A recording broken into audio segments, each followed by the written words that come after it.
انا قررت اعمل تحليل دي ان ايه علشان اعرف هل انا جيناتي مصريه فعلا ولا الافروسنتريك صح. السلام عليكم ورحمه الله وبركاته. معاكم هنا يحيى كريم بكلمكم هنا من لوس انجلوس كاليفورنيا. حد يقول لي انت قاعد كده ليه؟ اقول له بص انا اولا هذا هو الاستوديو بتاع النهارده.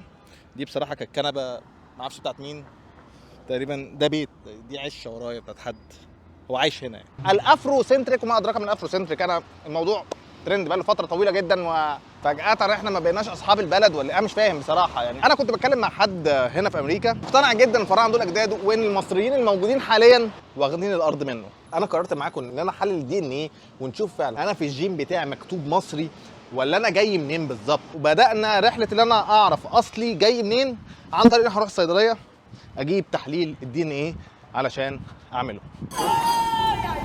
بالكم هنا الصيدليات يعني تحس ان هي ايه، سوبر ماركت متكامل.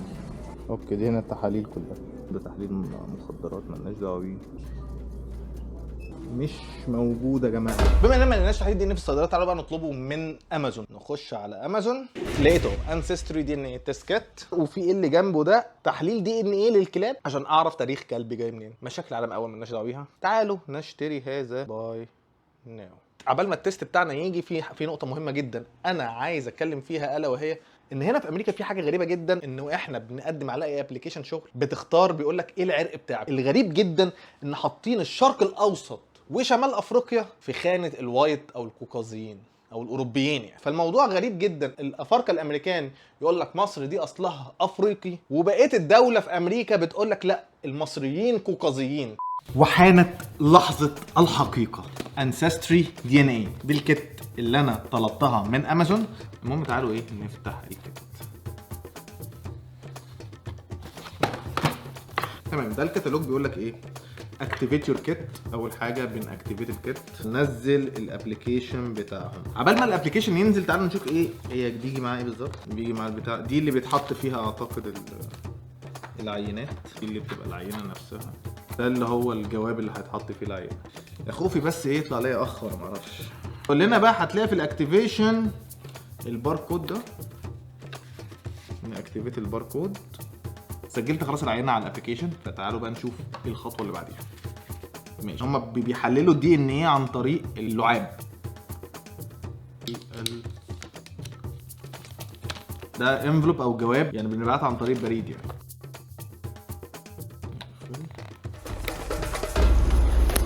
وصلت البوسطة الامريكي يونايتد ستيتس بوست اوفيس اهو. Yeah, just a drop off. Yeah, that's all. That's it. خلصت. 3 weeks later. طبعا يا جماعه لحظه الحقيقه الحمد لله وصلت. فانا حبيت جدا ان اول مره اشوف النتيجه تكون معاكم، بحيث ايه نتصدم سوا ونشوف ايه ماذا كان يحدث في البتاع. استنيت 3 اسابيع علشان النتيجه تظهر. اوكي حبايب قلبي، دلوقتي احنا عند الموقع. تعالوا بس نخش على الدي ان ايه. Great news, your result have arrived. اوبا لا ظهرت يا جماعه. بيقول لكم ايه بقى الاسنستي استيميتد. وبصراحه اول حاجه انا استغربت منها جدا، لان انا طلعت مصري 59% مصري اهو. ايجيبت مصر. رقم 2 في الدي ان بتاعي وانا طلعت 15% عربي من عند شبه الجزيره العربيه. 9% شامي بقى، انا من سوريا فلسطين الحتت دي كلها. 7% بقى يا جماعه جاي من اثيوبيا او اريتريا.